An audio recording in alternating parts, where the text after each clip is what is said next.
नमस्कार, आप देख रहे हैं भारत टाइम्स न्यूज और मैं हूं आपके साथ कंचन। मुख्यमंत्री योगी आदित्यनाथ ने गुरुवार को खीरी, धौरहरा और सीतापुर लोकसभा सीटों के लिए धुआंधार प्रचार किया। उन्होंने समाजवादी पार्टी पर आरोप लगाते हुए कहा है कि हर बड़ा माफिया और अपराधी सपा का शागिर्द है। सपा राम भक्तों पर गोलियां चलवाती थी और आतंकी धमकाने करने वालों के केस वापस लेती थी। उन्होंने कहा है कि प्रधानमंत्री नरेंद्र मोदी के नेतृत्व में नया भारत आकार ले रहा है। मुख्यमंत्री ने ये भी कहा है कि आज सुरक्षा में सेंध लगाने वालों को ये पता है कि ऐसा करने से पहले यमराज जीवन की डोर काट ले जाएंगे।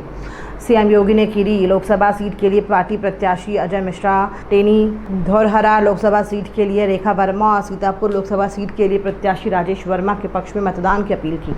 लखीमपुर खीरी के गोला में खीरी लोकसभा सीट के लिए चुनावी जनसभा को संबोधित करते हुए मुख्यमंत्री ने कहा कि लोकसभा चुनाव में यूपी में सपा का खाता भी नहीं खुलेगा। उन्होंने कहा कि समाजवादी पार्टी के मुखिया के परिवार की 5 सीटों पर हार सुनिश्चित है। सीएम योगी गुरुवार को गोला में खीरी लोकसभा सीट के लिए चुनावी जनसभा को संबोधित कर रहे थे। उन्होंने कहा कि लोकसभा चुनाव के 3 चरण पूरे हो चुके हैं। देश में एक ही स्वर गूंज रहा है, फिर एक बार मोदी सरकार। उन्होंने कहा कि कांग्रेस और सपा के लोग कह रहे हैं कि राम मंदिर का निर्माण अनावश्यक हुआ है। चुनाव जैसे जैसे आगे बढ़ रहा है, 2 चीजें साफ हो गई हैं। एक तरफ भारत के विकास, गरीब कल्याण के लिए योजनाओं का लाभ देने वाले राम भक्त हैं, दूसरी तरफ भारत की सुरक्षा में सेंध लगाने वाले, अंतर्राष्ट्रीय मंच पर भारत का अपमान करने वाले, आस्था के साथ खिलवाड़ करने वाले रामद्रोही हैं। उन्होंने कहा कि कांग्रेस और सपा देश को बांटने की साजिश रच रही है। एक तरफ कांग्रेस के कार्यकाल में जहां देश की सीमाएं असुरक्षित थीं, आतंकवाद और नक्सलवाद चरम पर थे, वहीं दूसरी तरफ सपा राम भक्तों पर गोलियां चलवाती थी और आतंकियों के केस वापस लेती थी। मगर इस बार पूरे देश में एक ही स्वर गूंज रहा है कि जो राम को लाए हैं, हम उनको लाएंगे।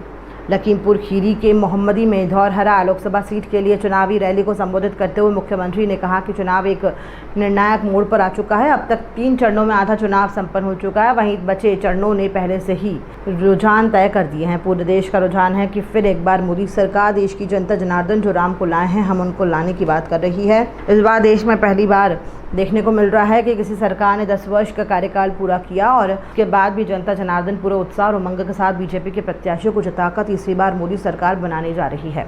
भारत की जनता ये कृतज्ञता इसलिए जाहिर कर रही है क्योंकि मोदी सरकार ने देश के विकास, कल्याण और सम्मान के लिए काम किया है। प्रधानमंत्री नरेंद्र मोदी ने नए भारत का निर्माण करके वर्तमान और भावी पीढ़ी के भविष्य को उज्जवल करने का काम किया है। सीतापुर के बिस्वा में जनसभा को संबोधित करते हुए मुख्यमंत्री योगी आदित्यनाथ ने कहा कि पूरा चुनाव राम भक्तों व रामद्रोहियों के बीच रह गया है। जनता जनार्दन और राम भक्त कह रहे हैं कि जो राम को लाए हैं, हम उनको लाएंगे, जबकि रामद्रोही कह रहे हैं कि मंदिर बेकार बनाया है, ऐसे बनाने की आवश्यकता ही नहीं थी।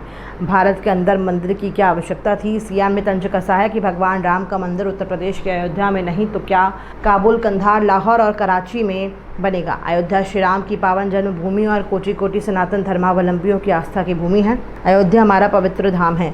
आज की अयोध्या त्रेता युग के रामायण काल की याद दिलाएगी और काशी में सतयुग के दर्शन होंगे। सीएम ने कहा कि सरकार नैमिषारण्य के लिए भी बड़ी कार्य योजना लेकर आ चुकी है। 4 लेन कनेक्टिविटी कार्य प्रारंभ हो चुका है। यहाँ यात्री विश्रामालय बनेंगे। गोमती नदी का रिवर फ्रंट के रूप में विकास होगा। मंदिरों का पुनरुद्धार व सुंदरीकरण, हर व्यापारी का पुनर्वास, नए होटल रेस्टोरेंट खुलेंगे।